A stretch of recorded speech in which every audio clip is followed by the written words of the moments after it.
सर्वसामान्य मनुष्य हा नवीन घर घेते वेळेस बजेटचा विचार हा नक्कीच करतो आणि हा विचार करणं खूप गरजेचं आहे. मित्रांनो, घर घेते वेळेस त्या घराची किंमत किती आहे, त्यानंतर आपलं लोन कोणत्या फायनान्शियल इन्स्टिट्यूट मधून आणि किती टक्के लोन होत आहे, त्यास आपल्याला किती रेट ऑफ इंटरेस्ट लागत आहे, या गोष्टींचा विचार करणं गरजेचं आहे. तसंच मित्रांनो, त्या ठिकाणी किती डाऊन पेमेंट भरावं लागणार आहे, ही गोष्ट तर अत्यंत महत्वाची आहे. म्हणून मित्रांनो, तुम्ही परवडेल अशा ठिकाणीच आपलं घर घ्या, कारण की उद्या भविष्यामध्ये त्या घराचा ईएमआय जो आहे तो आपल्याला पे करावा लागतो.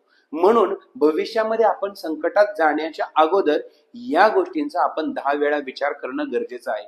म्हणून मित्रांनो, तुम्हाला परवडेल असा आम्ही एक प्रोजेक्ट आपल्यासाठी घेऊन आलेलो आहे. या प्रोजेक्टचं नाव आहे रुद्रा एव्हेन्यू. रुद्रा एव्हेन्यू हा प्रोजेक्ट जो आहे कल्याण स्टेशन पासून फक्त 12 मिनिटाच्या अंतरावर